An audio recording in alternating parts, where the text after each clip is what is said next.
Bienvenidos una vez más a The Horror Show Podcast. Hoy, como cada martes, volvemos al formato de vídeo de recomendación en el cual os voy a dar 3 recomendaciones entre las cuales figuran un videojuego, un libro y una película. Espero de corazón que según escuchéis mi explicación de cada una de las cosas os encante y os dé pie a poder disfrutarlo igual que yo lo disfruto desde que lo veo hasta que os lo hago conocer.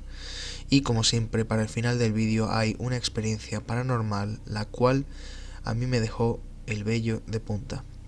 Sin más dilación, procedo a daros el consejo que siempre doy en cada podcast y es el siguiente: buscad una buena manta o una buena almohada con la que taparos los ojos, ya que todo lo que veáis, hagáis o escuchéis a partir de ahora es bajo vuestra propia responsabilidad. Así es como de comienzo al capítulo 10 de The Horror Show Podcast. Si Dios me lo permite, te mataré 2 veces. Y damos comienzo al podcast con la película que he escogido para hoy, y esa película es Dead Silence o Silencio desde el Mal en España, y es una película estadounidense de terror sobrenatural y suspenso de 2017, dirigida por James Wan y escrita por Leigh Whannell. Obviamente creo que sabréis quiénes son, ya que en el anterior podcast hablé sobre la película Saw y estas 2 personas son las que la dirigían desde bambalinas. Además de eso, también hacen esta grandísima película de terror. El argumento nos traslada con Jamie Ashen y su esposa Lisa, quienes reciben un regalo anónimo de un muñeco ventrílocuo llamado Billy. Lisa juega con Billy mientras Jamie va a recoger la cena y una figura se le acerca y la hace gritar. Más tarde, Jamie regresa a casa y encuentra a Lisa muerta con la lengua cortada. Después de todo, Jamie es liberado por el detective Jim Lipton debido a la falta de evidencia, pero ve dentro de la caja de Billy un misterioso mensaje sobre Mary Shaw, un ventrílocuo fallecido en su ciudad natal, Ravensfair. Al regresar a Ravensfair, Jamie visita a su padre Edward, el cual usa una silla de ruedas, y su esposa mucho más joven, Ella, para obtener información sobre Mary Shaw. Descartándolos como supersticiones, Jamie organiza el funeral de Lisa con la ayuda de un funerario local llamado Henry Walker. La esposa senil de Henry, Marion, le advierte a Jamie que el espíritu de Mary Shaw es peligroso y le insta vehemente a enterrar a Billy. Jamie lo hace, pero poco después se enfrenta al detective Lipton en su habitación de motel. Este último aún duda de Jamie después de regresar del cementerio donde están enterrados Mary Shaw y el resto de sus muñecos. Así es como esta película nos pone ya en contexto y nos enseña varias cosas alrededor de lo que puede ser esta película. Sinceramente a mí me gusta bastante porque toca temas que siempre han sido como muy mal rolleros, teniendo en cuenta que habla de los muñecos ventrílocuos, esos muñecos que quieras o no siempre dan una aura de misticismo, de misterio, de terror.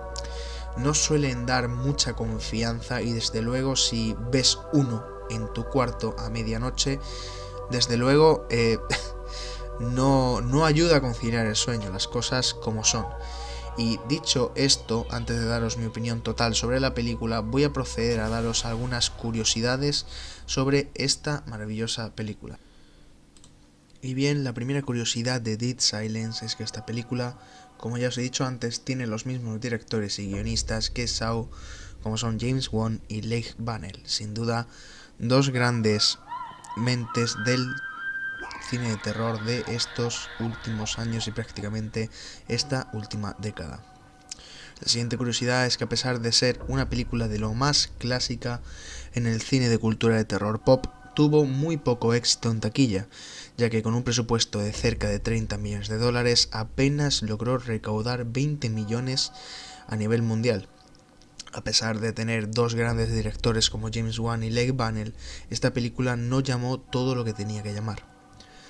Otra curiosidad, y volvemos a que esta película es escrita y dirigida por los mismos guionistas que Saw, es que el muñeco ventrílocuo de esta película se llama Billy, curiosamente el mismo nombre que desempeña el muñeco de la saga Saw, el cual va en esa bicicletita con su traje, ambos vestidos de traje, ambos muñecos. La curiosidad se cuenta sola. Y posiblemente la última curiosidad es que hay un pequeño guiño entre Dead Silence y Poltergeist, la entrega de 1982, ya que en una de las escenas vemos a un muñeco de payaso, el cual es bastante parecido al que sale en el film del año 1982. Sin duda yo, desde mi punto de vista, os dejaré una imagen, pero para mí son bastante parecidos. Y dichas ya las curiosidades, procedo a daros el final y mi veredicto sobre esta película.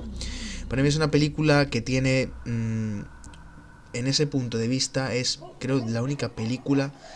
A día de hoy ya hay alguna película más, como es la de The Boy, pero en 2007 creo que era la primera película que cogía esta premisa para amasar un guión y desde luego hace una película muy buena, con buenos sustos, con buena historia, no decae en ningún momento, no se hace pesada y desde luego no entiendo la poca recaudación y lo mal que fue en taquilla, porque desde mi punto de vista no tiene malas actuaciones, tiene buenos efectos especiales, no se saca momentos de historia de la manga, no recurre a los clichés clásicos. Sinceramente es una película bastante original y el tema que toca, creo que a día de hoy ya he dicho, películas que me vengan a la cabeza con muñecos de este tipo ventrílocuos, solamente me viene, sin ir más lejos, The Boy, porque es lo más parecido que hay a este tipo de película, pero nada más parecido a este tipo de película.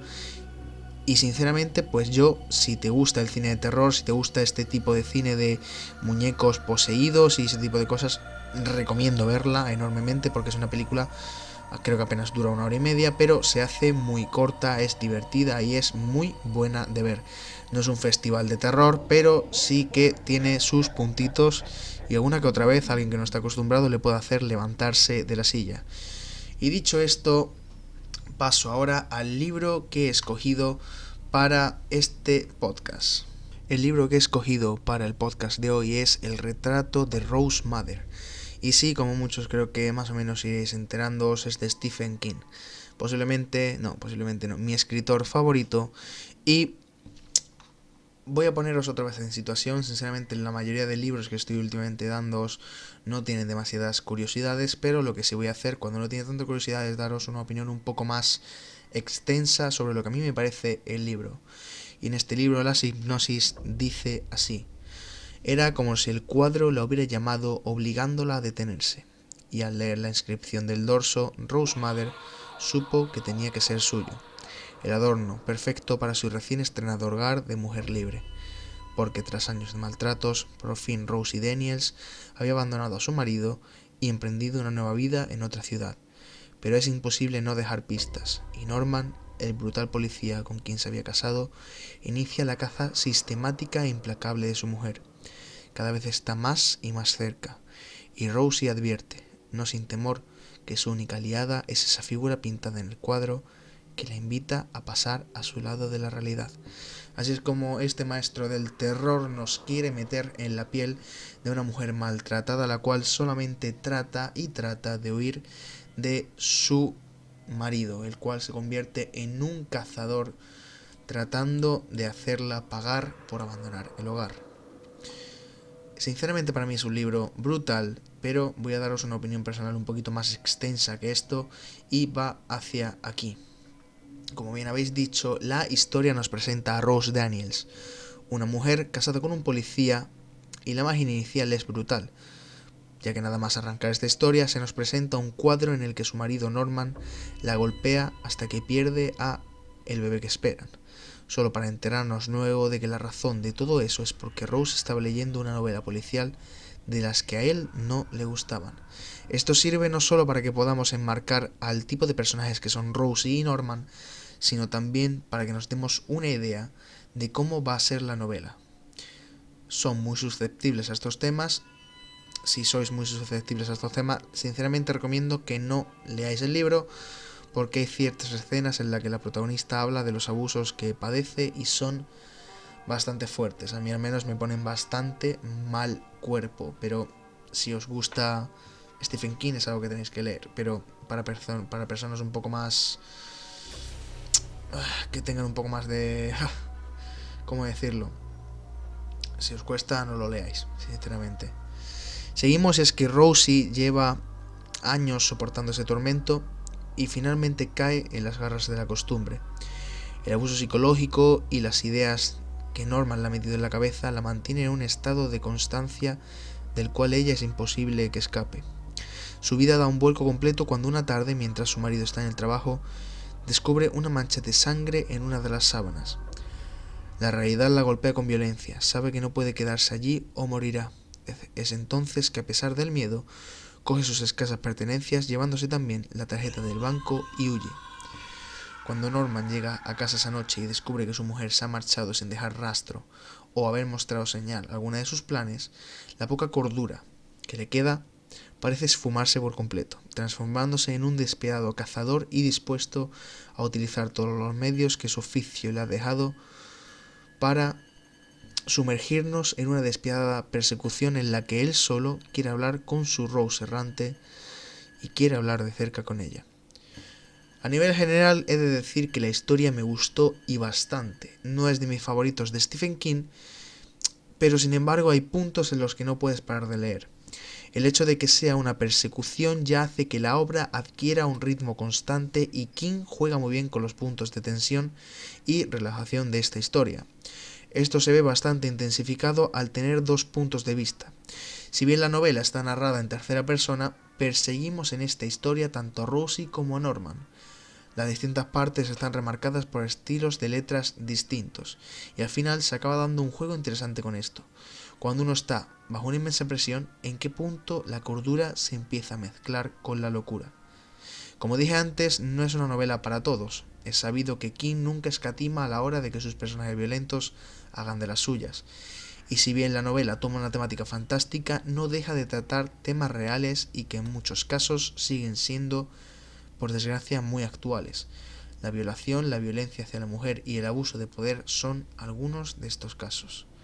Un punto a favor es la carga de simbología que tiene esta novela. Me encanta cuando vuelcan estas cosas en las novelas. Y de las que he leído hasta ahora de King, me pareció posiblemente una de las más ricas en este aspecto. Creo que en parte se debe al gran vínculo que mantiene el presente de Rose con la naturaleza y lo antiguo. Otra cosa que también disfruté mucho es de la alusión a otras obras de King. Siempre es divertido encontrarse con estos guiños y entenderlos. Y sinceramente lo que sí debo decir es que si eres un enganchado a la novela de King, a cómo escribe, yo te recomiendo leer el libro. Si eres una persona aprensiva, con dificultad para escuchar este tipo de cosas, ya sabéis bien qué tema, recomiendo no leerlo porque hay puntos que se te hace un nudo en el estómago bastante complicado de digerir. Pero en sí el libro es muy bueno, tiene una carga de tensión tremenda y es recomendable 100%. Si te gusta Stephen King es recomendable, si te gustan los libros de terror, esto es recomendable. Así que sinceramente espero que os haya gustado mi pequeña aportación y la forma en la que os explico y os doy a entender que este libro es muy bueno. Y dicho esto, paso al videojuego del que voy a hablar en este podcast, y hoy vamos a hablar de Left 4 Dead, de la primera entrega. Así es como Left 4 Dead es un videojuego de disparos en primera persona, cooperativo y asimétrico del género Survival Horror, desarrollado por Turtle y Rock Studios y publicado por Valve Corporation. Este juego nos lleva en el siguiente argumento. Pensilvania está sufriendo un brote de gripe verde, un patógeno altamente contagioso que causa agresión extrema, mutación de las células del cuerpo y pérdida de funciones cerebrales superiores, esencialmente zombificando a quienes contraen dicha gripe. 2 semanas después de la primera infección, 4 sobrevivientes inmunes, William Bill Overbeek, un veterano de la guerra de Vietnam, Zoe, una estudiante universitaria, Louis, un gerente de cuentas del distrito, y Francis, un motero al margen de la ley, recorren la ciudad de Fairfield solo para descubrir que la infección está creando mutaciones más peligrosas en algunos de sus huéspedes. Después de evitar por poco a estos nuevos infectados juntos con hordas de zombies, los sobrevivientes son alertados de la presencia de un punto de evacuación en la azotea del cercano Hospital Mercy por un helicóptero de noticias que sobrevuela alrededor. Abriéndose paso a través de las calles, el metro y las alcantarillas de la ciudad, ellos son rescatados por el piloto en la azotea del hospital, solo para descubrir que él está infectado. Así es como este juego nos empieza a meter un poquito en vereda sobre lo que nos podemos encontrar. Sinceramente, las cosas como son, no es un juego de terror al uso, pero sí es cierto que la temática zombie siempre ha estado relacionada con el terror, y para mí sinceramente es posiblemente no es de los mejores juegos de zombies que han podido haber, y sinceramente para mí está incluso un pedestal muy por encima de lo que fue Dead Rising a día de hoy. Pero este juego lo tiene todo, a día de hoy sigue siendo muy jugable tanto el 1 como el 2, en PC tiene una comunidad de modders tremenda, hay miles de mods, miles de mejoras, y es un juego que a día de hoy para jugar online con tus amigos es diversión asegurada. Dicho esto, paso a daros algunas curiosidades de este videojuego, que la verdad son algunas que me han dejado bastante pensativo porque a pesar de haber jugado muchísimas horas a este videojuego no las conocía en absoluto, así que procedo a daros algunas curiosidades. Dichas curiosidades son las siguientes. En la primera que nos encontramos sería que en una de las campañas encontramos un piano al cual si disparamos comenzarán a sonar ciertas notas, pero llega un punto que incluso si lo quemamos el piano se volverá completamente loco y comenzará a arrojar diferentes notas al azar. La segunda curiosidad es que en el primer capítulo del juego en el hospital de Mercy encontramos una radiografía que es exactamente igual a la mano de la portada de dicho juego, en la cual incluso en dicha radiografía le falta el mismo dedo que en la portada. La tercera curiosidad es que no estamos solos en el mundo de Left 4 Dead, ya que no somos los únicos supervivientes. Antes de nosotros se puede saber que ha habido más gente, ya que en las hogueras que hay repartidas por el juego vemos que están hechas con dinero. Esto es ya que en el momento en el que la epidemia comenzó a ser cada vez más grave, el dinero perdió completamente todo su valor y los sobrevivientes comenzaron a utilizarlo para encender fuegos y no morir congelados en las noches. Y finalmente la última curiosidad es que en algunas salas de guardado entre capítulos podemos ver los nombres de los desarrolladores del juego, todos apuntados en las paredes, y en todas sus fechas de defunción marcan el año 2009. Curiosamente, el año que la fiebre verde, como se denomina en este juego a la infección, llega a Pensilvania.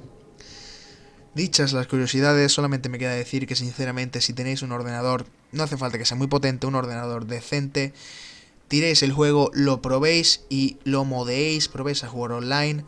A día de hoy es un juego que en Steam tiene muchísima jugabilidad, hay mucha gente jugándolo online a día de hoy y sinceramente jugarlo con amigos es, lo he dicho antes, una diversión completamente asegurada.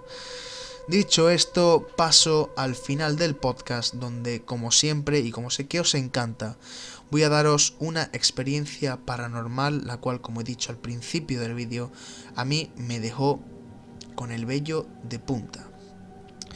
Como siempre digo en la experiencia paranormal y espero que todos lo creáis, sinceramente tampoco pierdo mucho porque no lo creáis, todo lo que digo, todo lo que os comento aquí es completamente real. No ganaría nada mintiéndoos. Sinceramente, ni siquiera yo me sentiría raro si mintiera. Pero todo lo que os digo aquí, todo relacionado con experiencias paranormales es real. O me ha pasado a mí o a gente cercana a mí. Y hoy vengo a hablaros de la experiencia paranormal de un amigo mío con el cual estudiaba en el pueblo donde yo vivo ahora mismo. Y sinceramente a día de hoy todavía me resulta complicado ir a su casa porque he pasado mucho tiempo en esa casa, he celebrado muchas fiestas de colegueo allí y sinceramente se me hace un nudo en la garganta a la hora de tener que hablar de esto porque bueno, es complicado. Este chico del cual os hablo, cuando tenía apenas 10 años, tuvo una primera experiencia con lo que es, ¿cómo decirlo? Es que ahora mismo no me sale la palabra. Este punto en el que estás dormido, pero no, o sea,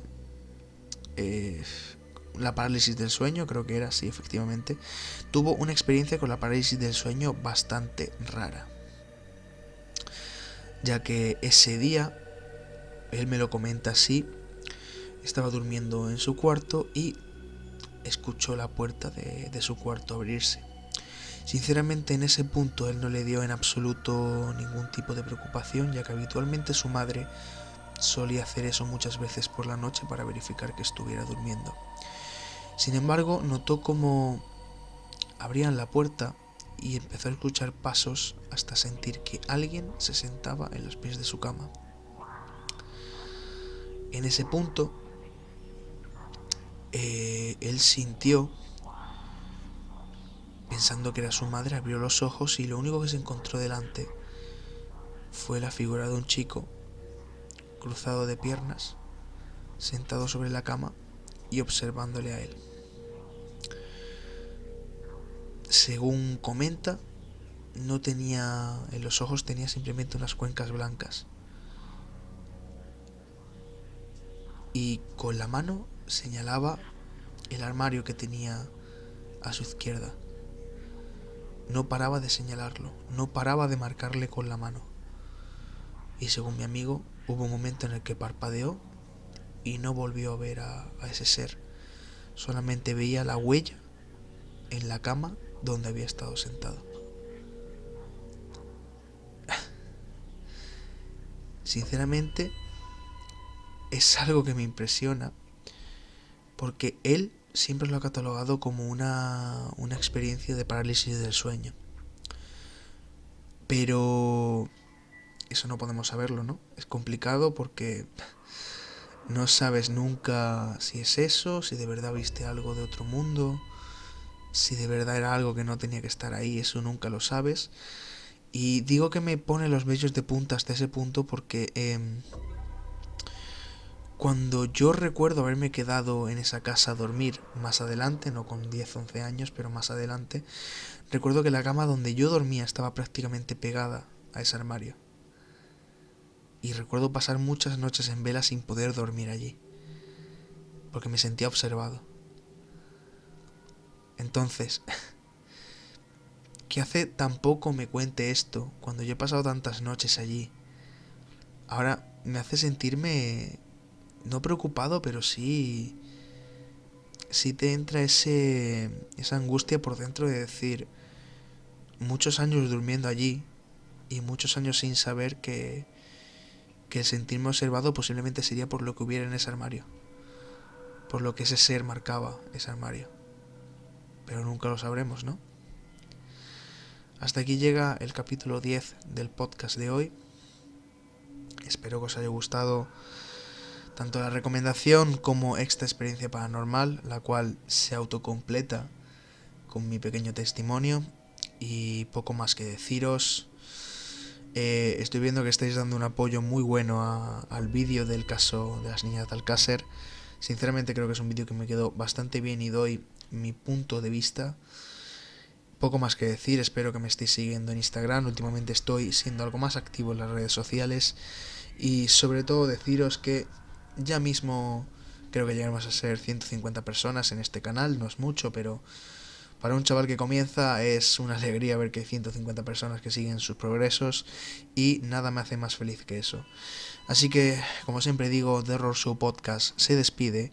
Y os doy el consejo de cada noche. Y es que antes de iros a dormir, reviséis cada pequeño hueco de vuestro cuarto, por si se apaga la luz, alguien os vigila. Nos vemos en el próximo capítulo.